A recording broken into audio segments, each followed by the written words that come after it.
It's time I tell you a story. A story! So glad I brought some crickets. Rafiki, keep going. The story about a prince who would come to be known as Scar and an orphan named Mufasa.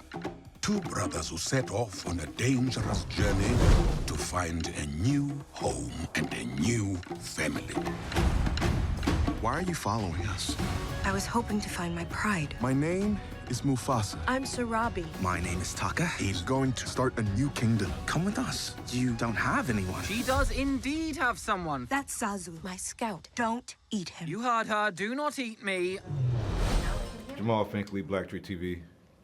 Gentlemen, what a great time to see y'all right back again together. Like let's get into that part first. Like, how was this workflow going from Genius and we are working on these two projects at the same time, or like how did that work out? We actually met for the first time when we were doing The Lion King. Yeah. And the first time we met in person was Genius MLKX. In Atlanta. In Atlanta, Georgia, which became our home for more or less 6 to 7 months. And Atlanta really loved on us, really embraced us, and gave us a home, and the perfect home to tell that story. I know, like, actors, like, in their career, they end up working with actor again sometime, but just being that close vicinity, having two projects, does it feel like you have developed even more of a connection, or know each other's cues and vibes a little bit more? Oh, 1,000%. Honestly, I always tell this to Aaron. I was like, in some way, it was like we were meant to meet each other in this time. Like, we're born in '94. Lion King came out in '94. We're like 3 weeks apart. The Mufasa Scar thing, the MLKX thing. It's like, I think, in some ways, you need that type of brother, that type of like person to kind of rely on and look to. And God put us together for a reason, so that we can kind of support each other and champion each other in this season. And we're 30 years old, and we're into this next decade of our lives, and I'm grateful to have him. 100%. I echo that entirely, and I share that sentiment. That's my brother right here, for sure. We're trapped. What do we do? Get ready to run! I never signed up for this.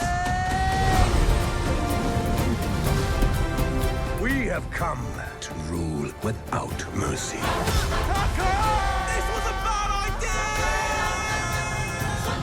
And also, I mean, I've looked at your IMDb, and I haven't seen any voice work as far as like animated series or anything. And I know by playing Malcolm and Martin, y'all had to do the diction and the cadence and everything. But did y'all learn more about your talent, your skills as y'all had to do this voice work for Mufasa and Taka? Like, is it performing without your physical? Like, did that teach you anything more about your talent or the scope of your range?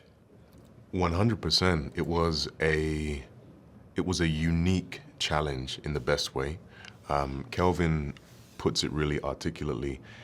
He likened it to being on stage, doing a play in the theater, because in the context of a play, you get to revisit scenes. You get to spend extended periods of time with characters, and we got to do the same with this. We revisited scenes a number of times, and each time we had a deeper understanding of the character, we had a deeper understanding of the scene itself, and in certain moments we had a more context, because we now were revisiting the scene and the animation had finally appeared, so we could now see how the animation team envisioned the lion portraying this particular emotion or feeling that they were experiencing. So it was definitely a new experience for me, the first time I've ever done animation, like you said, and I would definitely like to continue to explore in the future.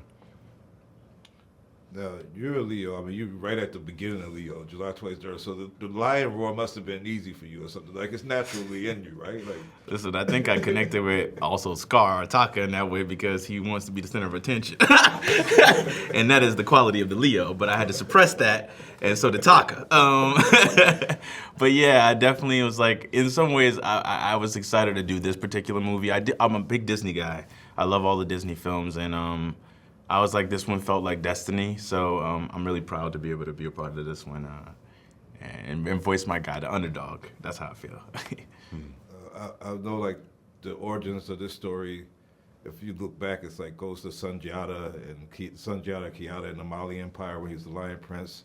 There's a whole bunch of mythology in this story. But what was your favorite, this last question, your favorite origin story? Just grow, I mean, do y'all have a favorite origin story that could have been Iron Man or Winter Soldier or anything else that y'all have seen that, because this is basically the origin story of Lion King. Right. I'm thinking, go ahead. I'm thinking too.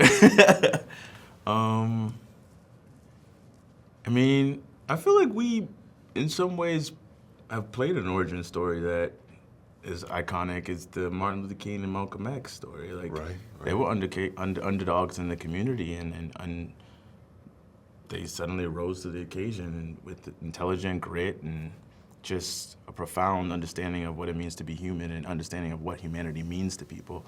And a beautiful relentlessness in pursuing what they believed was right. And they stood on that.